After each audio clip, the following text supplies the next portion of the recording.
फैसलाबाद में chemical factory का boiler फट गया, 19 अफराद जाम बहक, मुतादिद जख्मी हुए। एक ही खानदान के 6 अफराद लुकमा अजल बन गए। मरने वालों में 6 बच्चे, 2 ख्वातीन, 2 बुजुर्ग और फैक्ट्री मुलाजिम शामिल। मजीद अफराद के मलबे तले दबे होने का खदशा। धमाके की शिद्दत से एतराफ के घरों की छतें गिर गई। घरों में मौजूद अफराद सो रहे थे कि छत गिर गई। हादसा मलिकपुर के इलाके में पेश आया। रेस्क्यू ऑपरेशन जारी। कमिश्नर फैसलाबाद का कहना है मामले की तहकीकात कर रहे हैं। वज़ीर आला पंजाब मरियम नवाज का कीमती जानों के ज़िया पर इजहार अफसोस। कमिश्नर फैसलाबाद से रिपोर्ट तलब कर ली। फैसलाबाद में केमिकल फैक्ट्री का बॉयलर फट गया, 19 अफराद जाम बहक, मुतादिद जख्मी। एक ही खानदान के 6 अफराद लुकमा अजल बन गए। मरने वालों में 6 बच्चे, 2 ख्वातीन, 2 बुजुर्ग और फैक्ट्री मुलाजिम शामिल। मजीद अफराद के मलबे तले दबे होने का खदशा। धमाके की शिद्दत से एतराफ के घरों की छतें गिर गई। घरों में मौजूद अफराद सो रहे थे कि छत गिर गई। हादसा मलिकपुर के इलाके में पेश आया। रेस्क्यू ऑपरेशन जारी। कमिश्नर फैसलाबाद का कहना है धमाके से मुतालिक तहकीकात कर रहे हैं। वज़ीर आला पंजाब मरियम नवाज का कीमती जानों के ज़िया पर इजहार अफसोस और कमिश्नर फैसलाबाद से रिपोर्ट तलब कर ली। वाक़े में अभी तक जो कंफर्म कैजुअलिटीज़ हो गई हैं अनफॉर्चुनेटली वो 19 है। पहले 18 थी, अभी एक और कंफर्म हुआ है हॉस्पिटल से 19। 3 लोग क्रिटिकली इंजर्ड हैं, उनको बर्निंग इंजरी है। हमारा जो बर्न यूनिट है वहाँ पे वो एडमिटेड है। जो हमारी लीगल कार्रवाई है उन डेड बॉडीज़ को लेके जो हमारी हॉस्पिटल में यहाँ पे मौजूद है वो जारी है। आपने देखा होगा यहाँ पे कमिश्नर साहब और डीसी साहब सारा टाइम मौजूद रहे हैं। अभी वो इसमें जो भी इसके लीगल आस्पेक्ट्स हैं वो उन पे अपने पुलिस के जो काउंटर पार्ट्स हैं उनके साथ डिस्कशन में हैं। इस पे जो FIR होनी है, जो कमेटी होनी है, वो विद इन कमिंग 1 आवर और 2 आवर उसको फाइनलाइज कर लिया जाएगा। कुछ बन चुकी है या नहीं है? नहीं, अभी उस पर नोटिफाई नहीं हुई, उस पर काम कर रहे हैं। फैसलाबाद में सिलेंडर धमाके में जाम बहक अफराद की तादाद 19 हो गई है। इस पर मजीद जानेंगे। राना हबीब हमारे साथ मौजूद है। जी राना हबीब, आगाह कीजिएगा। जी बिल्कुल, फैसलाबाद के इलाका मलिकपुर में जो अफसोसनाक वाक़या सुबह पेश आया था, इसमें जाम बहक होने वाले अफराद की तादाद जो है वो 19 हो चुकी है। मैं उस वक्त उस पॉइंट पर मौजूद हूँ जहाँ पे ये धमाका हुआ था। इस सिलसिले में मिलने वाली जो इब्तदाई मालूमात के मुताबिक ये मलिकपुर का इलाका है जहाँ पे एक केमिकल फैक्ट्री थी और इस केमिकल फैक्ट्री में बॉयलर में और इसके अलावा जो ये बात बताई जा रही है कि वहाँ पे एक कुकर भी मौजूद था जिसमें केमिकल गर्म करते थे और उस दौरान जो उसको गर्म करने के दौरान ये खौफनाक धमाका हुआ, जिसकी वजह से जो इस जो फैक्ट्री से मुल्हिका 11 जो घरों की छतें हैं उनको नुकसान पहुंचा, जिनमें से 6 जो छतें हैं वो मुकम्मल तौर पर ज़मीन बोस हो गई थी। Very sad and tragic incident. Gas leak हो रही थी, शॉर्ट सर्किट की वजह से ब्लास्ट हुआ।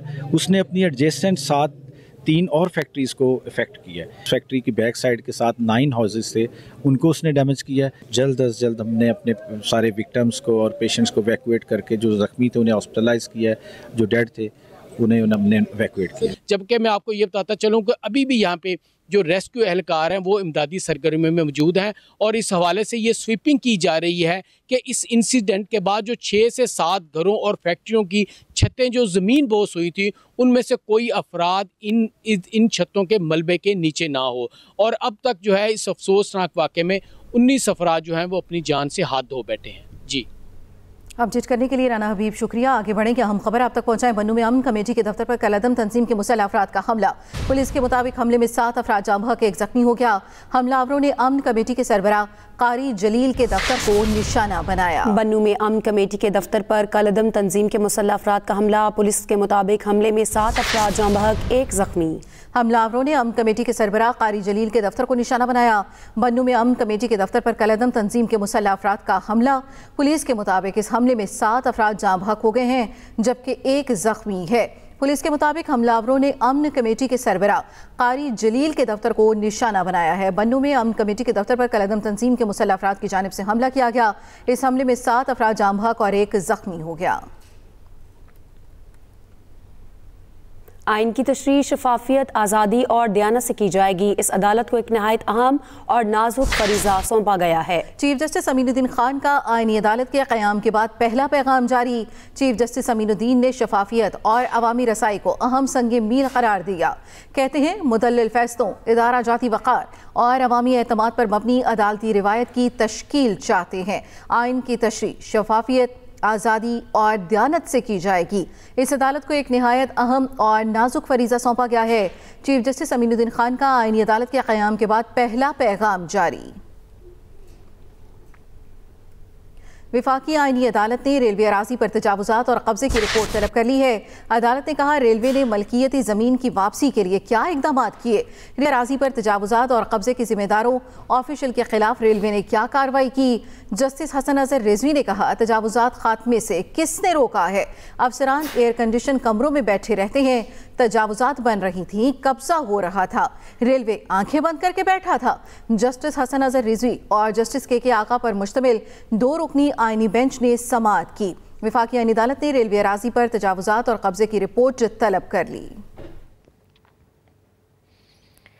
लाहौर हाईकोर्ट ने 27वीं आईनी तरमीम के खिलाफ दरख्वास्तों की समाअत के लिए 3 रुकनी फुल बेंच तश्कील दिया। जस्टिस चौधरी मोहम्मद इकबाल ने 27वीं आईनी तरमीम के खिलाफ दायर दरख्वास्तों पर समाअत की। दरख्वास्त में वज़ीर आज़म, स्पीकर कौमी असम्बली और वज़ारत कानून को फरीक बनाया गया।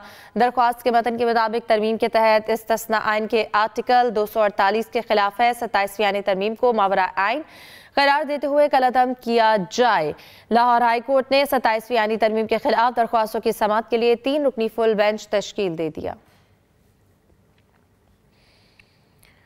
वज़ीर आला खैबर पख्तूनख्वा की मुबैना धमकियों का मामला चीफ इलेक्शन कमिश्नर की सरबराही में 4 रुकनी बेंच ने समाअत की है और advocate general KP election commission में पेश हुए। सुहेल आफरीदी और शहनाज बानो इलेक्शन कमीशन पेश ना हुए। सुहेल आफरीदी के वकील अली बुखारी इलेक्शन कमीशन में पेश हुए। वज़ीर आला खैबर पख्तूनख्वा की मुबैना धमकियों का मामला चीफ इलेक्शन कमिश्नर की सरबराही में 4 रुकनी बेंच समाअत कर रहा है। पंजाब में ज़िमनी इंतखाबात के लिए पोलिंग 23 नवंबर को होगी। 13 हलकों में इंतखाबी मुहिम आज रात खत्म होगी। कौमी असम्बली की 6 और सूबाई असम्बली की 7 नशिस्तों पर वोटिंग होगी। इलेक्शन कमीशन की जानिब से इंतखाबी तैयारियां मुकम्मल, बैलेट पेपर्स और दीगर सामान कल सुबह पोलिंग स्टेशन मुंतकिल किया जाएगा। सिक्योरिटी के सख्त इंतजाम, फौज, रेंजर्स और FC को इंतखाबी ड्यूटी पर तलब कर लिया गया। पोलिंग स्टेशन के बाहर सिक्योरिटी एहलकार जबकि पोलिंग रूम्स में खुसूसी नफरी तैनात होगी। कौमी असम्बली के हलकों में हरीपुर NA 18, फैसलाबाद के 2 हलके NA 96 और 104 शामिल हैं। NA 129 Lahore, NA 143 Sargodha, NA 185 DG Khan के हलके शामिल हैं। सूबाई असम्बली के 7 हलकों में PP साहिवाल 203 और मुजफ्फरगढ़ 269 शामिल। PP 73 सरगोदा, PP 87 मियांवाली, फैसलाबाद के 3 हलके PP 15, PP 98 और PP 116 शामिल हैं।